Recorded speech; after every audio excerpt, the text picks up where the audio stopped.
आदाब। सनम एजाज श्रीनगर के live studio से आपकी खिदमत में हाजिर। और अभी तक स्टूडियो से हम आपको दिन भर की सूरत हाल बताते चले। इंतज़ार आपको भी होगा, इंतज़ार हमें भी है। क्या कुछ रही दिन की सूरत हाल, ख़ास तौर पे पॉजिटिव नेगेटिव के हवाले से। पहले ज़माने में कहा जाता था कि पॉजिटिव होना चाहिए, आज ज़माना बदल रहा है। कोविड ने दुनिया को उलट के रख दिया है। आज हर कोई चाहता है कि नेगेटिव होना चाहिए, पॉजिटिव न हो। उम्मीद हम दुआ करते हैं कि नेगेटिव हो। और अभी तक की क्या सूरत हाल है इसका हमें इंतज़ार है। मेरे साथी हमें अभी बता ही देंगे कि क्या सूरत हाल है, क्योंकि वो लगातार राब्ते में हैं।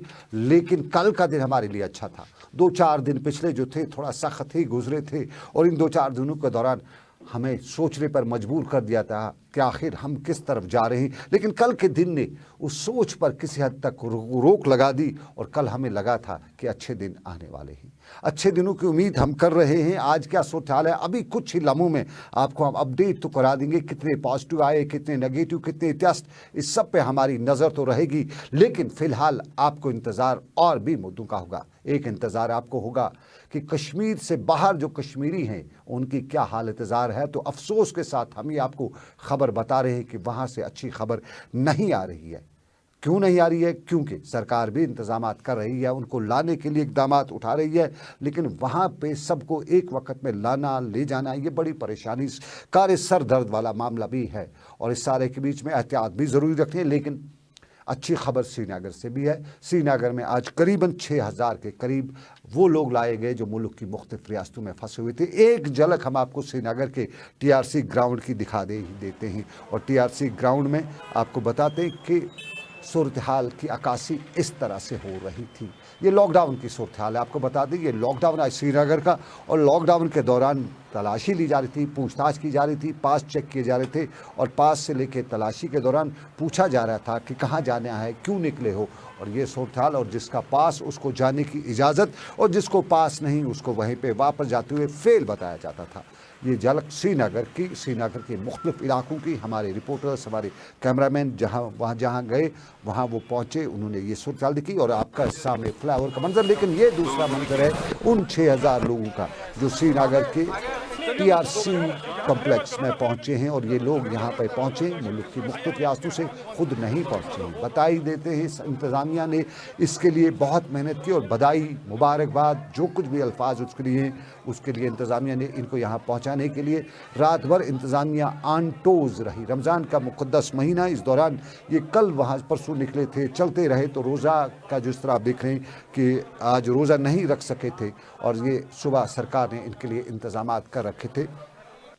पूरे इंतज़ामात लगभग हमें कह सकते हैं थे। कुछ कमियां हो ही सकती हैं। 6000 का हजूम कहीं पे आ जाए, घर में 4 लोग हों तो उन्हें एडजस्ट करना मुश्किल हो जाता है। तो 6000 के लोग जहां पहुंचे वहां सरकार में कुछ इंतज़ामात कम रह सकते हैं, लेकिन ओवरऑल कह सकते हैं कि कुछ न कुछ राहत की सांस इन्होंने ज़रूर ली होगी। घर पहुँचे, अपनों में पहुँचे, उस टेम्परेचर से इन्हें निजात मिली जो इस वक्त झुलसा देने वाली गर्मी जो मुल्क के मुख्तलिफ रियासतों, मुख्तलिफ इलाकों में थी। उसके बाद कश्मीर की ठंडी हवाओं और ठंडी छाँव में आप पहुँचे हैं। घर का भी अब घर जाने में थोड़ी सी देरी हुई है, क्योंकि अभी इन्हें फ़िलहाल क्वारंटीन में जाना पड़ेगा। क्वारंटीन में रहेंगे, और उसके बाद इंतज़ामिया क्वारंटीन के बाद वहाँ पे फैसला इनका होगा। इनके बाद ज़ाब्ता तौर पे जो टेस्ट वगैरह होंगे उनके बाद इन्हें अपने घरों को रवाना किया जाएगा। ये सूरत हाल, लेकिन इंतज़ामिया भी यहाँ थी। कुछ लोगों ने खदशात का नहीं बल्कि इल्ज़ामात भी लगाए, बताया पूरी तरह से सरकार ने उनके लिए इंतज़ामात नहीं किए थे, और ना ही उस हवाले से उनने नाराज़गी का इजहार भी किया। बहुत से लोग ऐसे थे, एक अच्छी खासी तादाद, जिनने बताया कि वहाँ की सरकारों, वहाँ की जो एडमिनिस्ट्रेशन थी बाहर की, उन्होंने अच्छे खासे इंतज़ामात किए थे।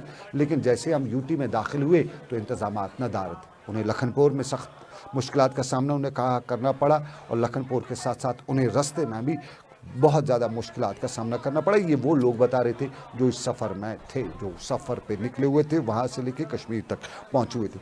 लेकिन हम भी कम नहीं हैं, और हमने यही मामला इंतज़ामिया जो वहाँ पे मौजूद थी, हनी बल्कि जो SDM से जो श्रीनगर के ADC, हमने उनसे ही बात सीधी पूछी, क्योंकि वही इन इंतज़ामात को देख रहे हैं, नोडल अफसर थे। तो हमने उनसे पूछा कि इंतज़ामात न होने का इल्ज़ाम लगाया जा रहा है, रास्ते के इंतज़ामात नहीं थे। लखनपुर के इंतज़ामात पर अब कोई बात ही नहीं करता है, क्योंकि वहाँ आम लोग यही कहते हैं कि वहाँ के इंतज़ामिया जब सुनती नहीं है तो वहाँ गिला ही क्या करना। गिला उससे किया जाता है जो कुछ करता हो। जब जम्मू की इंतज़ामिया करती नहीं है तो उससे गिला ही क्या करना। ये आम लोग यही बता रहे थे, क्योंकि रात भर वहाँ पे लोग खुली उसमें रहे हैं, खुले आसमान तले रहे हैं, न रहने न खाने पीने के लिए कुछ, न वहाँ पर एडमिनिस्ट्रेशन उनके लिए नीचे कोई बिछोना वगैरह भी दे रखा था। लेकिन श्रीनगर में इंतज़ामात और होटल तक पहुँचाने के सभी इंतज़ामात, उन्हीं इंतज़ामात के बीच में इल्ज़ामात। लेकिन इल्ज़ामात में श्रीनगर के एडीसी क्या बता रहे हैं आपको दिखाते हैं। अभी तक सुबह रात के 12 बजे से अब तक 350-400 के आसपास लोग पहुंच गए। ये कहाँ से? ये जम्मू से मुख्तलिफ स्टेटों से होके आए हैं। तो ये इनफैक्ट अभी कुपवारा और बांडीपुरा के भी कुछ लोग यहाँ आए हैं।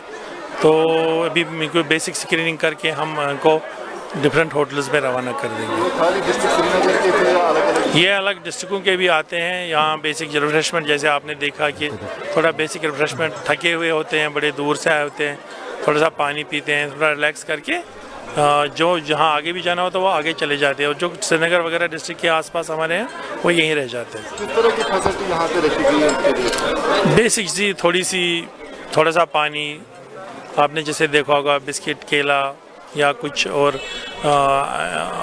अंडा वगैरह, ये चीज़ें छोटी छोटी चीज़ें जो हैं इंसान को जो थोड़ी सी ज़रूरत पड़ जाती हैं थोड़ा प्यास बुझाने के लिए, थोड़ी भूख को मिटाने के लिए, वही थोड़ा सा बेसिक अरेंजमेंट। तो सर बाकी डिस्ट्रिक्ट के लोग यहाँ पे थे तो उनको कहाँ पे अकोमोडेट किया गया? इनको मुख्तलिफ होटल में हम बिठा दें। आपको तो पूरा पता है हमारे 100-150 होटल आसपास इस वक्त एंगेज्ड हैं। तो दिन रात सारा स्टाफ उसी में लगा है। मैं कोशिश करके जितना थोड़ा सा कंफर्ट दे पाएँ तो वो दे रहे हैं। भी लोग थे तो उनको भी होटल में बिठा देते हैं। बिल्कुल बिल्कुल। तो चलिए, आपने सुना मोहम्मद हनीफ बल्खी क्या बता रहे हैं, किस तरह के इंतजामात किए हैं उन्होंने और क्या कुछ कर रहे हैं। लेकिन आपको बताएं, इस बीच में हमारे पास आपके लिए ब्रेकिंग खबर आ चुकी है। आपको इंतज़ार था कि क्या है आज का, तो चेहरे मेरे पे मुस्कान ज़रूर आपको नज़र आ रही होगी। साफ जाहिर है ये मुस्कान किसी और काम के लिए नहीं है, ये इसके लिए कि आज भी हमारा दिन अच्छा ही गुजरा है। 2 पॉजिटिव केसेस सिर्फ कश्मीर से आज के आए हुए हैं। अभी तक के जो चेस्ट डिजीज़ हॉस्पिटल में जो टेस्ट हुए वहाँ पर 2 आए हैं। लेकिन आपके बारी ऊपरी इलाके की थी। अब तक हम डाउन टाउन निचले इलाके की तरफ कहते थे, अब की बार राजबाग को पकड़ रखा है और राजबाग के साथ साथ हबक के इलाके को पकड़ा। यानी दूर ऊपरी इलाके हबक से एक केस है, हबा कदल, माफ़ कीजिएगा, हबा कदल से है। हबक नहीं है, लिखने में शायद इनको परेशानी हुई है। हबा कदल है, हबक नहीं है। रऊफ, बहुत बहुत शुक्रिया, आपने मुझे ठीक किया, हबा कदल। लेकिन यानी बराबर हिस्सा है। हबा कदल तो डाउनटाउन के इलाके में पड़ता है, यानी ऊपरी इलाके राजबाग से एक और हबक से एक। और आज कुल मिला के सीडी हॉस्पिटल में 11 टेस्ट पॉजिटिव आए हैं। 537 आज टेस्ट हुए हैं और उनमें से 11 पॉजिटिव आए हैं। और इन 11 में से रामबन से भी है, उधमपुर से भी है, पुंछ से भी है, पुंछ के नौशहरा इलाके से है, और यहाँ पे फरीदकोट पंजाब का भी एक है। गौर कीजिएगा, पंजाब का भी एक, फरीदकोट का भी है, और उसके साथ साथ जोधपुर का भी एक है जो 11 टेस्ट पॉजिटिव आए हैं। कश्मीर से सिर्फ 2 है। 9 का ताल्लुक वादी से बाहर से है। और इसमें बानिहाल है, सरफरिस्त बानिहाल के साथ साथ उधमपुर है, फरीदकोट है, जोधपुर है और नौशहरा राजौरी है। नौशहरा राजौरी की हम आपको अभी खबर दिखाएंगे कुछ लम्हों बाद।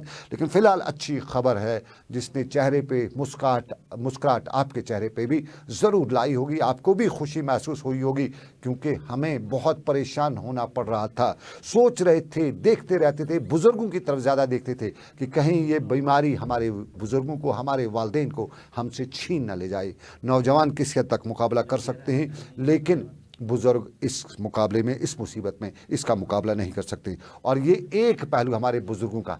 लेकिन अब हम आपको एक और रुख दिखाते, एक और तस्वीर का पहलू दिखाते। आपको पता है हिंदुस्तान में अक्सर लोग चीन से बहुत नफ़रत करते हैं। उनकी ज़ुबान तो बोलने का सवाल ही नहीं है। कश्मीर में भी चीनी ज़ुबान का दूर दूर तक कोई अता पता नहीं है। अगर जो बॉर्डर कहीं ना कहीं जम्मू कश्मीर से मिलता है, लेकिन चीनी ज़ुबान न किसी को समझ यहाँ आती है, न कोई बोल पाता है। फिर भी यहाँ चीनी ज़ुबान चलती है। अब गौर कीजिएगा ज़रा, हम आपको एक वीडियो में जाहिद से गुजारिश करूँगा, एक वीडियो कश्मीर का वीडियो दिखा रहा हूँ जिसमें ये चीनी ज़ुबान आपको आप समझ लीजिएगा। ये चीनी ज़ुबान नहीं है, लेकिन चीनी से कम भी नहीं है। ज़रा सुनिए आप।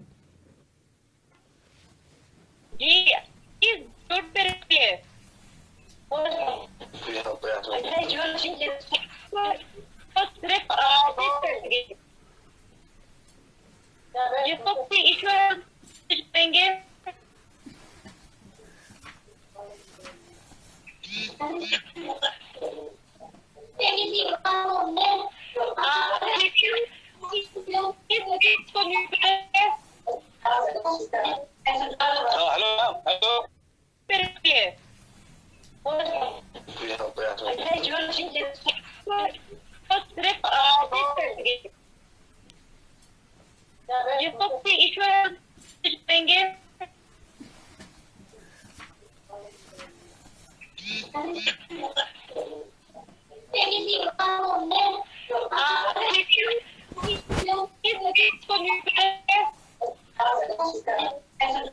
हेलो चलिए, आपने सुना। हम अपनी शुक्रिया अदा करेंगे बशारत मसूद का, इंडियन एक्सप्रेस अखबार की। ये वीडियो उन्होंने रिकॉर्ड किया है, तो बहुत शुक्रिया बशारत जी आपका, उन्होंने ये वीडियो हम तक पहुंचाया है। और ये वीडियो कश्मीर का है। अब आप होंगे हैरान, वीडियो कश्मीर में शूट हुआ, चीनी ज़ुबान कहाँ से इसमें आ गई? हैरान होने की ज़रूरत नहीं, क्योंकि इसमें हमारे बच्चे को ऑनलाइन एजुकेशन दी जा रही है। सरकार ने बताया था कि स्कूल बंद है तो कोई गम नहीं, आज जो ऑनलाइन एजुकेशन सिस्टम हमारे पास है, तो ऑनलाइन एजुकेशन सिस्टम के ज़रिए हमारे बच्चों को चीनी तालीम तो नहीं दी जा रही है। आप इस पर भी गौर करते होंगे, क्या हो गया यार, हमारे यहाँ तो कश्मीरी है, हिंदी है, अंग्रेज़ी है, उर्दू है, ये 4 लैंग्वेज हैं। कुछ लोग अरबी भी बोल रहे हैं, फ़ारसी भी बोलने वाले हैं, बहुत से लद्दाखी ज़ुबान भी बोली जाती है, शीना भी बोली जाती है, पहाड़ी भी है, गुजरी भी है। ये चीनी कहाँ से इंट्रोड्यूस होगी? आप बहुत ही हैरान हो सकते हैं। लेकिन बिल्कुल नाज़रीन, आपको बताएं कि ये चीनी नहीं है, ये हमारी सरकार की करामत है। हमारी किसी भी लैंग्वेज को बदल सकती है, और बदलेगी भी क्यों नहीं, क्योंकि उनके पास तो बटन है 4G और 2G का। ये हमारे स्कूल की एक असातिज़ा मैडम जी हमारे बच्चों को तालीम दे रही है, ऑनलाइन एजुकेशन कर रही है, और दे रही है 2G पे। अब जब 2G होगा तो ज़ुबान क्या, लहजा क्या, सब कुछ नहीं बदलेगा। हो सकता है आने वाले वक्त में हमारे बच्चों का जो फ्यूचर है वो भी बदलेगा, लेकिन ये ज़रूर हो सकता है कि इस लैंग्वेज से बहुत कुछ बदल सकता है। कोई और बड़ी खबर आने वाली है, उसका भी आपको इंतज़ार ही रहेगा, क्योंकि इस खबर के से ये खबर ज़रूरी है। मेरे साथ ये रऊफ़ खबर पे लगे हुए हैं। टेस्ट की बात है, चीनी लैंग्वेज का आपको थोड़ा सा और बताते चलूँ। हमारे यहाँ ना चीन से कोई मोहब्बत करने वाला है, हमारे यहाँ ना चीन से कोई छीनने वाला है। हमारे यहाँ तो चीन की बात भी कोई नहीं करता है। चीनी ड्रेस, चीनी कपड़ा, चीनी चीज़ें हमारे यहाँ पसंद नहीं की जाती, लेकिन चीनी ज़ुबान कहीं ना कहीं इम्पोज हम पे थोपी जा रही है, वो इस 4G और 2G के चक्कर में। 4G के बदले हमें 2G दिया जाता है, फ़ीस हमारे पास हमसे 4G की ली जाती है, लेकिन दिया जाता है 2G।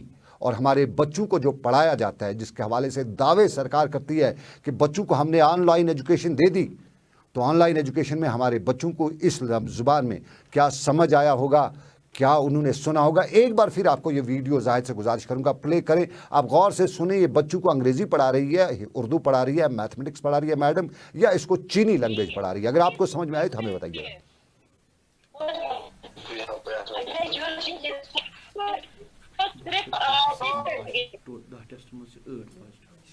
जिसको किसी ईश्वर देंगे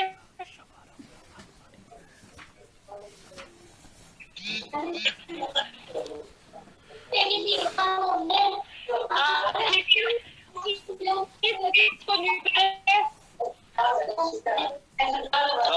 हेलो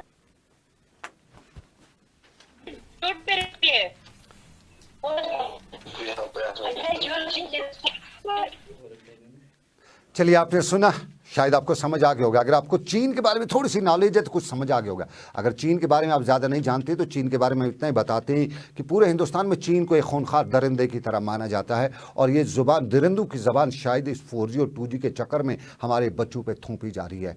और हमारे बच्चे इस ज़ुबान में क्या समझे होंगे, ये सवाल उन लोगों से जो कश्मीरियों को बुनियादी हक से महरूम रख चुके हैं। कश्मीरी इस मुद्दे को लेकर मौजूद सुप्रीम कोर्ट तक भी पहुंचे थे। सुप्रीम कोर्ट ने वहाँ स्क्रीनिंग कमेटी भी बिठाई है, और उस कमेटी का इंतज़ार है कब वो अपनी रिपोर्ट फाइल करेगी, चूँकि सुप्रीम कोर्ट को उस फैसले से उम्मीद की किरण जागी थी कि कहीं ना कहीं कुछ पॉजिटिव होगा, लेकिन अब कमेटी का इंतज़ार है। कमेटी कब तक रिपोर्ट करेगी, फिलहाल आपको चीनी ज़ुबान पे ही गुजारा करना पड़ेगा, क्योंकि 2G का ही चक्कर है, और 2G करते करते बात चीन तक पहुंची है। कहां से पहुंची है ये हमें समझ नहीं आ रहा है, क्योंकि चीन के साथ ना जियो का टावर कोई जुड़ता है, ना एयरटेल का है, ना BSNL का है। अब ये कहां से डोकलाम से होकर गया है, ये कहां से भाषा आई है, इसका हमें फ़िलहाल पता नहीं चल सका। कोशिश करेंगे, हम इस पर नज़र रखे हुए हैं। लेकिन आपके लिए दूसरी अच्छी खबर आपको बताते चले। आपको हमने बताया था आज अभी कश्मीर वादी से 2 ही पॉजिटिव केस आए हैं, और अभी जो सिक्किम की लैब से मेरे साथी सईद रूफ ने अपडेट जमा किया है, वहाँ से भी अच्छी खबर आ रही है। थोड़ी अच्छी है, ज़्यादा अच्छी नहीं है क्योंकि आंकड़ा फिर भी 10 में ही आया है। और कुल मिला के आज जो तादाद है 10 की आ चुकी है अब तक की, 2 लैब से, सिकम्स की लैब से और सीरिया अस्पताल की लैब से कुल पॉजिटिव टेस्ट जो है वो 10 आए हैं। आज सिकम्स में 1210 टेस्ट हुए हैं और उनमें से हम कह सकते हैं कि 10 टेस्ट जो है, 8 टेस्ट जो है वो पॉजिटिव आए हैं और इनमें से एक टेस्ट पुलवामा का आया है, एक 6 बारामूला से पॉजिटिव आए हैं, एक बांडीपोरा से पॉजिटिव आया है। श्रीनगर से ऑलरेडी आपको बता चुके हैं, आज के जो 2 टेस्ट आए हैं वो पॉजिटिव श्रीनगर से आए, लेकिन बाद ये कश्मीर के बारामूला से 6 टेस्ट आज पॉजिटिव आए हैं, एक पुलवामा से आए हैं और एक बांडीपोरा से आए। और बांडीपोरा के हवाले से अच्छी खबर इसलिए नहीं है कि कुछ दिन बांडीपोरा बहुत बॉयल रहा था, खूब गर्म रहा था, लेकिन फिर अब उम्मीद वहाँ से ये पैदा हुई थी कि सब ठीक होगा, लेकिन एक और पॉजिटिव वहाँ से आया है। और पुलवामा के हवाले से आपको सोशल मीडिया के लिए हवाले से जानकारी तो मिली गई होगी, अगर नहीं मिली होगी तो हम बताते चलें। पुलवामा के रोहमू के इलाके में आज हंगामा बरपा हुआ। हंगामा इसलिए बरपा हुआ कि आज जुम्मे का दिन था, लोग नमाज पढ़ना चाहते थे, लोग जमात की नमाज पढ़ना चाहते थे। इंतज़ामिया ने उस चीज़ को अलाउ नहीं किया, कहा कि जमात में सोशल डिस्टेंसिंग, फिजिकल डिस्टेंसिंग नहीं रह सकती है। और उसके बाद वहाँ जम के वही हुआ जो होता रहता है कश्मीर में। आप समझदार हैं, समझ सकते हैं क्या होता रहता है कश्मीर में। और ये काफ़ी देर तक हुआ। कहते हैं कि हवा में पत्थर, टेयर गैस भी चले हैं और कहते हैं कि हवा में कुछ गोली की सुनाई भी दी है, साथ साथ में कहते हैं कि पत्थर भी चले हैं। ये पुलवामा के रोमू के इलाके से हालात वहाँ पे कशीदा हुए थे इसी मामले को लेके, लेकिन हालात अच्छे जो थे वो हमें राजौरी से आज नज़र आए। ना कोविड का डर, ना ख़तरा। एक झलक, एक तस्वीर राजौरी में जहां 144 दफ़ा भी नाफिज है, लेकिन उसके बावजूद भी वहाँ पे सब कुछ खुला है। ये वहाँ की जामिया मस्जिद, मैन मार्केट राजौरी की। और उसके बाद अगली तस्वीर आप देखेंगे, अगला वीडियो जो प्ले हो रहा है ये राजौरी की सड़क का, मैन सड़क का वीडियो। और इस वीडियो पर आप टिप्पर भी देख सकते हैं। दफ़ा 144 के दौरान टिप्पर भी चल सकता है। पुलिस एहलकार ने भी सड़क पे खारदार तार भी लगा रखी है, ड्यूटी भी दे रहा है, लेकिन बैकग्राउंड में देखिए अच्छी खासी तादाद में लोग भी चल रहे हैं। और वहाँ के अंदरूनी बाज़ारों में आज अच्छे खासे रश की खबरें आ रही है। कहा जाता है कि राजौरी में लॉकडाउन का दूर दूर तक कोई अता पता ही नहीं है। जैसे लॉकडाउन किसी ऐसे देश ने लागू किया हो, मुल्क के वज़ीर-ए-आज़म ने लागू ना किया हो, बल्कि किसी ऐसे देश ने लागू किया जो हमारे लिए बहुत बड़ा ख़तरा है। और उसकी बात का कैसे पालन किया जा सकता है, क्योंकि ये राजौरी का इलाका, राजौरी की शहरा, और यहाँ पे लॉकडाउन के दौरान ये मंजर, दुकानें, अंदर की दुकानें भी खुली थी, मार्केट भी खुली थी, लोग भी गांव देहात से भी आ चढ़े थे, आ दौड़े थे। और राजौरी की बाज़ार में खूब भीड़ जमा हुई थी। जब भीड़ जमा होगी तो सोशल डिस्टेंसिंग, फिज़िकल डिस्टेंसिंग, सब कायदे और कानून तो दूर दूर तक नज़र नहीं आएंगे। और हम राजौरी साहब को दूसरी खबर भी कहें कि कश्मीर के लोग जो हैं वो मुल्क की मुख्तलिफ रियासतों में बंद हैं। वहीं राजौरी से लेकर श्रीनगर और वादी कश्मीर के दूसरे हिस्सों में बड़ी तादाद में उन लोगों की भी है जो मुल्क की दूसरी रियासतों से कश्मीर आए हुए हैं, फंसे हैं जम्मू कश्मीर में। राजौरी में आज उसी को लेकर करीबन 100 के करीब गैर रियासती मजदूरों ने, गैर रियासती कारीगरों ने मुजाहरा किया। ये राजौरी के पुंछ सुरनकोट के इलाके में मुजाहरा पेश आया है, जिस दौरान यहाँ मुजाहरे के दौरान उन लोगों ने अपील की कि उन्हें अपने अपने घरों तक, अपने अपने इलाकों तक वापस पहुँचाया जाए। और इस सारे के बीच में वहाँ कुछ कश्मीरी भी थे जिनका ताल्लुक जम्मू कश्मीर से था, वो वहाँ पे फंसे हुए थे। लेकिन अब हम एक और ख़बर अरबा मिक़दार तक पहुँचाना चाहेंगे, और ख़बर है हमारे क्वारंटीन सेंटर्स की, हमारे इम्पा की, हमारे EDI की, हमारे यहाँ चाडूरा के क्वारंटीन सेंटर की। चाडूरा का क्वारंटीन सेंटर सबसे पहले हंगामा खैज़ आज उस वक़्त रहा जब यहाँ पे इल्ज़ाम एडमिनिस्ट्रेशन पर यह लगाया गया कि इस एडमिनिस्ट्रेशन ने हाथ का इस्तेमाल किया, ताकत का इस्तेमाल किया क्वारंटीन में हो रहे लोगों को। वहाँ लोगों का इल्ज़ाम है कि उनको बुनियादी सहूलियात नहीं है। इंतज़ामिया कहती है हमने भरपूर सहूलियात दी है। और मेरे साथी सईद रूफ से बात करते कुछ देर पहले SDM जो वहाँ के, उन्होंने बताया कि वहाँ पानी का साफ़ इंतज़ाम रखा गया है, वहाँ पानी से लेके खाने पीने की चीज़ें मुहैया की जाती हैं, ये उनका था। लेकिन वहाँ पे ये तस्वीर जो है ये वो उस क्वारंटीन सेंटर के अंदर की जो सोशल मीडिया पे वायरल हुई है, ये वीडियो है। और इस वीडियो के हवाले से बताया जाता है कि वहाँ वो नहीं है, बुनियादी सहूलियात नहीं है जो वहाँ पे होनी चाहिए। वहाँ के अंदर से हमें जो वीडियो मौसूल हुआ है, इस वीडियो में देखा जा सकता है कि अंदर की क्या सूरत हाल है। एडमिनिस्ट्रेशन वहाँ की अपनी बात बता रही है, लोग अपनी बात बता रहे हैं। ये चाडूरा का क्वारंटीन सेंटर, बाथरूम यहाँ धुले नहीं हैं, यहाँ पूरी तरह से सोशल डिस्टेंसिंग, फिज़िकल डिस्टेंसिंग है, उसका ख्याल नहीं है। ये वहाँ के लोगों का इल्ज़ाम है। ठीक गसन खतर योर कि बीमार गसन खतर योर वो जनाब।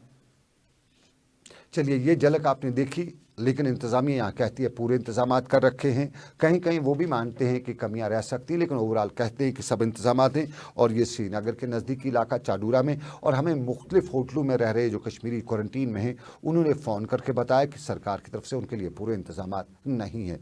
इंतजामात सब हो भी नहीं सकते हैं क्योंकि तादाद बढ़ी, और ये इस तादाद से सबको सब तक पहुंचना बहुत मुश्किल होता है। लेकिन कहीं न कहीं हम कह सकते हैं कि सरकार की जिम्मेदारी है कि सब तक पहुंचा जा सके। लेकिन अब मामले और भी हैं, और एक और मामला है कि हमारे यहाँ सरकारी मुलाजमीन को अभी भी तनख्वाह नहीं मिली है। हम रफ़ीआबाद डंगी वछा के ICDS के मुलाजमीन की अगर बात करें तो वहाँ पर उनको अभी तक तनख्वाह नहीं मिली है। वो कैसे अपना काम कर पाएंगे, कैसे रोज़गार, जब उनके पास तनख्वाह नहीं होगी। क्लास 4 से लेके आंगनबाड़ी वर्कर, सुपरवाइज़र, जब उनको तनख्वाह नहीं मिलेगी तो फिर कब होगा। और उसके हवाले से हमें यही मालूम हुआ कि सरकार ने तनख्वाह तो डाली है, लेकिन आधे ही फंड्स डाले हैं, और आधे फंड्स डाल के वहाँ पे झगड़ा हंगामा खड़ा तो नहीं किया जा सकता, क्योंकि एक को तनख्वाह दी जाएगी तो दूसरे को नहीं। ये कैसे हो सकता है। तो सोशल वेलफेयर ICDS डिपार्टमेंट से गुजारिश, हुकाम से गुजारिश कि तनख्वाह अगर डालनी है तो सबकी डाल दीजिए। आधे आधा करके क्यों बंटवाना चाहते हैं इलाके में या अपने सेंटर में, क्यों तजाद खड़ा करना चाहते हैं। वर्कर को मिलेगी तो आंगनबाड़ी जो हेल्पर है वो नाराज़ हो जाएगी, अगर उसको मिलेगी तो सुपरवाइज़र नाराज़ हो जाएगी। तो इस सारे के बीच में आपस में तालमेल की कमी देखी जा सकती है। तो सबकी तनख्वाह देनी ही देनी है। ये बीच में आधी देनी के पीछे का मकसद ज़रा समझ में नहीं आता है। क्या फार्मूला इसके पीछे, क्या कोई ख़ास फार्मूला है, कोई टेक्निकल इसमें ग्रेड है कि आप एक को डालेंगे दूसरे को नहीं, या कि कुछ लोग इल्ज़ाम लगाते हैं कि ये कुछ कमाई का भी ज़रिया है। हो सकता है कमाई का ज़रिया भी हो, क्योंकि यहाँ कमाने के नई कई तरीके निकाले जा सकते हैं। अगर वाकई में कमाने का तरीका है तो हमें भी समझा दीजिए, हम भी कभी कभी ये फार्मूला आजमा लें। अपने ही लोगों पे आजमा सकते हैं, हम आप पे थोड़े आजमा सकते हैं। तो अपने लोगों पे आजमा के हम भी देख लें कैसे होता है। आप अगर ये कोई कमाई का तरीका है, आपकी अगर कमाई इससे हो रही है, तो फ़िलहाल हम ये बताना चाहेंगे ICDS हुकाम से कि कमाई फ़िलहाल छोड़िएगा, फ़िलहाल खुदा पे भरोसा रखिएगा। आने वाले दिन अच्छे नहीं हैं, हालात जो हैं वो अच्छे नहीं हैं। तो इन अच्छे हालात में हो सकता है परेशानी किसी को भी हो सकती है, तो फिर दूसरे को परेशान मत करिएगा। लेकिन सोपोर के मुलाजमीन भी, ICDS के मुलाजमीन भी, एक तो वहाँ उनका इल्ज़ाम यही था कि उनको बेसिक एमिनिटीज़ नहीं मिली हैं, उनको बेसिक जो चीज़ें हैं, चाहे मास्क हैं, गाउन्स हैं वगैरह हैं। क्योंकि इन कोविड के दौरान हमने एक और बात भी देखी जो हम पहुँचाना चाहते हैं। हमारे यहाँ सरकार के वो परमानेंट मुलाजमों ने उतना काम नहीं किया जितना डेली वेजरों ने किया, जितना जो कैजुअल लेबर हैं उनसे काम किया गया। हमारी आशा वर्कर जो है बहुत कम तनख्वाह लेती है, लेकिन उसको सरकार ने सेंसस की ड्यूटी पे लगा दिया, रेड जोन एरिया में ड्यूटी पे लगा दिया। परमानेंट मुलाजिम ने आनाकानी करी, मेरे पास गाड़ी नहीं आए, मैं नहीं जाऊँगा। क्या कर सकती है सरकार, ये किया परमानेंट मुलाजिम ने, लेकिन अक्सर ने किया, मैं सबकी बात नहीं किया, कुछ ने ऐसा भी किया, नहीं गया ड्यूटी पे, हालात नहीं है, लेकिन उसको भेजा गया 4000 वाली तनख्वाह वाली को, उसको भेजा गया कि अगर आप नहीं गई हम आपकी तनख्वाह के आपको निकाल देंगे। तो उस बेचारी अपने रोज़ी रोटी के चक्कर में अपने बच्चे को गोद में उठा के वो ड्यूटी पे गई, उस रेड जोन एरियाज़ में गई। और अब ऐसे मुलाजमीन के, ऐसे लोगों की जो डिपार्टमेंट तनख्वाह काटेगा, ऐसे शायद ये इंसाफ के तकाज़े पूरे नहीं करता है। तो ये बात हालात वाक़ात की, और हालात वाक़ात से अच्छी खबर आपको बताते चले। आज के केसेस की तादाद 10 पॉजिटिव कश्मीर से, और इन 10 में ताल्लुक श्रीनगर से 2 का, बारामूला से भी ताल्लुक आज का, बांडीपोरा से भी 6 का ताल्लुक बारामूला से, पुलवामा से 1 का, 6 का बारामूला से, श्रीनगर के बांडीपोरा का 1 से, यानी कुल मिला के 10, और 10 तादाद जो है ये अभी तक की है। लेकिन आज जुम्मे का दिन था और आज भी फिर वही मेंबर व महराब खामोश रहे। ये खुदा का अजाब इस कौम पे, दुनिया पर, पूरी दुनिया पे अजाब है, क्योंकि अजान तो होती है लेकिन बाजमात नमाज अदा नहीं हो सकती है। दुआ करिएगा, हम सब रब कायनात के सामने सर झुका के दुआ करें कि इस मुसीबत के नजात दे। और हम फिर आज बाई से मिलने से डरता है। दुनिया का सबसे बड़ा इससे कौन सा कहर हो सकता है कि बच्चा अपनी माँ की मैयत को जनाज़ा कांदा नहीं दे सकता है।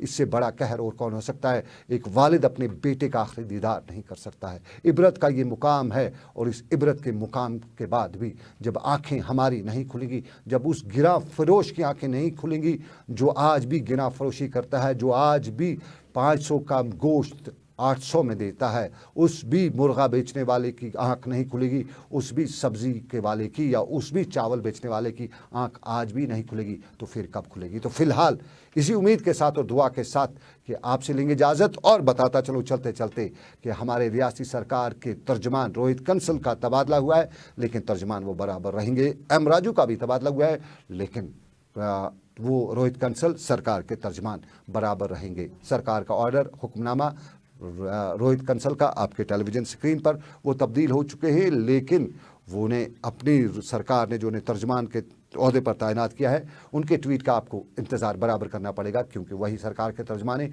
वही बताते रहते हैं कोविड के हवाले से कि क्या कुछ कितना हुआ, लेकिन कुछ दिनों से वो बड़े डीले हो गए हैं, बहुत लेट बताते हैं और जब सब पता चला होता है उसके बाद ही बता लेते हैं। रोहित जी, आपसे भी गुजारिश कि हमारी बेसब्री जो होती है उसका फ़ायदा मत उठाइएगा, थोड़ा जल्दी बता दीजिए करिएगा कि कितने कैसे दिन के, ताकि लोगों को सुकून भी मिल सके। तो फिलहाल अभी तक से बस इतना ही। रात 6:30 बजे आपसे होगी फिर मुलाकात ग्राउंड रिपोर्ट में। हालात वाक़ात पर रहेगी नज़र। आप रखिए अपना ख्याल। अल्लाह आपका मेरा सबका निगहबान हो। और बताता चलूँगा, आज का प्रोग्राम मेरे साथ आप तक पहुँचाया जाहिद मलिक, ऑनलाइन एडिटर हमारे रहे। आबिद कादर भी घूर घूर के देख रहे हैं मुझे, उनका भी बहुत बहुत शुक्रिया, उन्होंने इस प्रोग्राम को आप तक पहुँचाने के लिए मेरे साथ ताउन किया। और साहिल समीर दोनों, साहिल भट्ट भी और उसके साथ साथ समीर भी, इनका भी बहुत बहुत शुक्रिया पूरा प्रोग्राम आप तक पहुँचाने में। ये वन मैन शो नहीं है, पूरी टीम इसके लिए काम करती है। इन सब का बहुत बहुत शुक्रिया। तो फिलहाल आप रखिए अपना ख्याल। अल्लाह हाफ़िज़।